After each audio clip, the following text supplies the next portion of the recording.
સુરત શહેર police commissioner Anupamsinh ગહેલોતે ભારતીય દેશના અર્થતંત્રને ખોખલું કરવા પશ્ચિમ બંગાળના માલદા ખાતેથી બનાવટી ભારતીય ચલણી નોટો લાવી સુરત શહેરના આસપાસના વિસ્તારોમાં માર્કેટમાં ફરતી કરતા વ્યક્તિઓ ઓળખી કાઢી તેઓ વિરુદ્ધ સખત કાર્યવાહી કરવા એસઓજીને સૂચના આપવામાં આવી હતી, જેને લઈને સુરત શહેર એસઓજી દ્વારા અલગ અલગ ટીમો બનાવવામાં આવી હતી, જે ટીમો દ્વારા બનાવટી ચલણી નોટો છાપતા આરોપીઓ બાબતે માહિતી મેળવવા પ્રયાસો હાથ ધરી તેઓની ઉપર ચાંપતી નજર રાખવામાં આવી હતી। તે દરમિયાન પોલીસને મળેલી બાતમીના આધારે એક વ્યક્તિને રંગે હાથ પકડવા માટે એસઓજી દ્વારા શહેરના શાક માર્કેટ તથા પાનના ગલ્લાઓ ઉપર છેલ્લા 9 મહિનાથી વોચ રાખવામાં આવી હતી।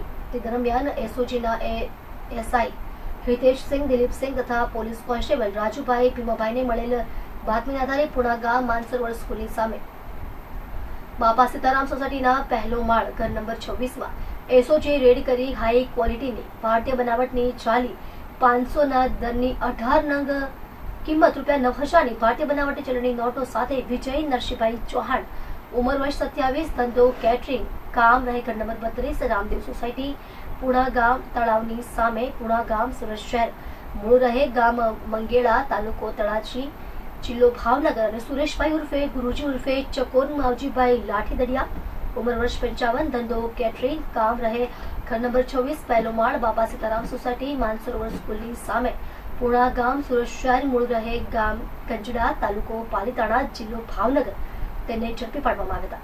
પોલીસે બંને જણાની પૂછપરછ કરતા તેઓએ જણાવ્યું હતું કે સુરેશ ગુરુજી ઉર્ફે ચકોર માવજી લાઠીદડિયા અગાઉ પણ એનઆઈએ અને એટીએસ તેની વિરુદ્ધ ચાલી નોટના કેસો કર્યા હતા। 6 જેટલા કેસોમાં ઇન્વોલ્વ હતો। 1.5 વર્ષ પહેલા જ જેલમાંથી છૂટ્યો હોવાનું જણાવ્યું હતું। સુરેશભાઈ તાહિર ઉર્ફે કાલી ઉર્ફે કાલિયા રાજુદ્દીન શેખ રહે માલદા, પશ્ચિમ બંગાળ પાસેથી ₹2 લાખ આપી તેના બદલામાં બનાવટી ચલણી નોટ ₹500ના દરની ₹6 લાખની નોટો લાવ્યો હતો। જે નોટ તાહિર બાંગ્લાદેશ ખાતેથી મંગાવતો હતો, જે ભારતીય બનાવટી ચલણી નોટ વિજય નરસિંહભાઈ ચૌહાણ સાથે મળી સાંજના સમયે શાક માર્કેટ તથા પાનના ગલ્લા પર વટાવી ખોટી નોટનો ખરા તરીકે ઉપયોગ કરતા હોવાની કબૂલાત કરી હતી। આમ ભારતીય અર્થતંત્રને ખોખલું કરવાની ગેરકાનૂની પ્રવૃત્તિ કરતી આંતરરાજ્ય ગેંગનો પર્દાફાશ કરી બનાવટી ભારતીય ચલણી નોટ તેઓને પકડી પાડવામાં સુરત શહેર એસઓજીને મોટી સફળતા મળી છે। પોલીસે ₹500ની બનાવટી ભારતીય ચલણી નોટ નંગ 18, મની ડિટેક્ટર મશીન નંગ 1, મોબાઈલ નંગ 3, કિંમત ₹21,000 બનાવટી ચલણી નોટો વટાવી મેળવેલ ₹1,03,830 કબજે કર્યા છે। હાલમાં પોલીસે સુરેશ અને વિજયની ધરપકડ કરી વધુ તપાસ આદરી છે, જ્યારે પશ્ચિમ બંગાળના માલદાના તાહિર શેખને વોન્ટેડ બતાવવામાં આવ્યો છે। સુરત એસઓજીના ડીસીપી રાજદીપ નકોમે જણાવ્યા મુજબ આ ભારતીય બનાવટની 500ના દરની નોટ અત્યંત બારીકથી બનાવવામાં આવી છે અને અસલ નોટ અને ડુપ્લિકેટ નોટમાં ફરક દેખાતો નથી, તેમજ તેના માટે ચેક કરવા માટેનું સુરેશે મશીન ચેક કરવા માટે વસાવ્યું હતું। આ ચાલી નોટ પ્રકરણમાં કાચો માવો અને પાકા માવાનો કોડવર્ડમાં ઉપયોગ થતો હતો, જેને પોલીસે કોડવર્ડ ઉકેલોમાં સફળતા પ્રાપ્ત થઈ છે। કાચો માવો એટલે ચાલી નોટમાં થોડી ખરાબી છે, પાકો માવો એટલે ચાલી નોટ બરાબર છે, એવા કોડવર્ડનો ઉપયોગ થતો હતો।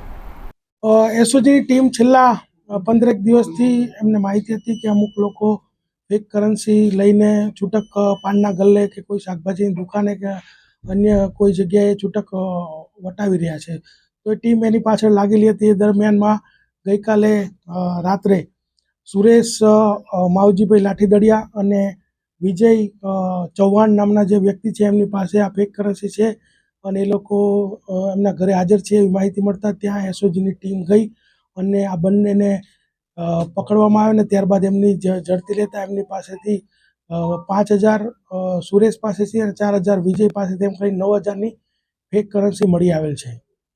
હાઈ ક્વોલિટી ફેક કરન્સી છે, કઈ રીતે? હાઈ ક્વોલિટી ફેક કરન્સી છે કે એની અંદર એની થ્રેડ પણ છે, એની વોટરમાર્ક પણ છે અને હાઈ ક્વોલિટી પ્રિન્ટિંગ કરેલ છે, તો હાથમાં લઈને કોઈ પણ વ્યક્તિને ખ્યાલ નહીં આવે કે આ ફેક કરન્સી છે કે ઓરિજિનલ નોટ છે, એટલે એ લોકો આને યુઝ કરી અને છૂટક એને વાપરતા હતા।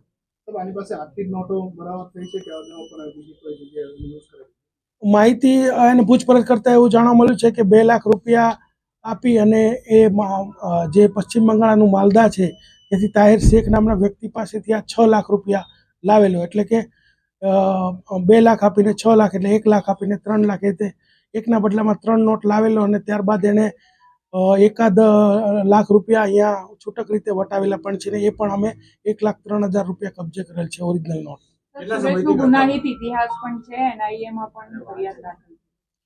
સુરેશનો જે ગુનાહિત ઇતિહાસ એવો છે કે સુરત ફ્યુઝમાં ટોટલ 7 ગુના દાખલ થયેલા છે. એમાં NIA માં 3 દાખલ થયેલા છે.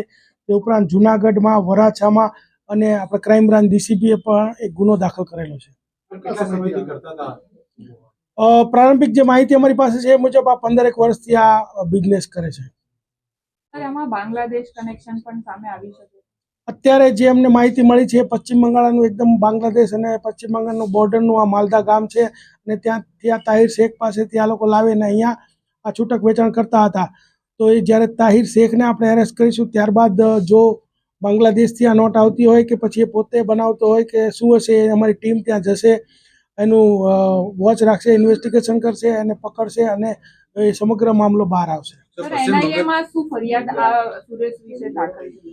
NIA માં જે ફરિયાદ છે એ આ જ છે, ફેક કરન્સીને લગતી છે અને બીજી જે ડિટેલમાં અમે માહિતી મેળવવા પ્રયત્ન કરીએ છીએ. એટલા માટે કહી શકાય કે આવી જો સતત ચલણી નોટો માર્કેટમાં ફેક કરન્સી જો ફરતી રહે તો જે આપણું અર્થતંત્ર છે એમાં જે નોટ્સ ગણતરીમાં બહાર પાડવામાં આવેલી હોય તો આવી વધારાની જે નોટો બજારમાં આવે તો એના કારણે અર્થતંત્ર ઉપર ચોક્કસ ખરાબ અસરો પડી શકે છે.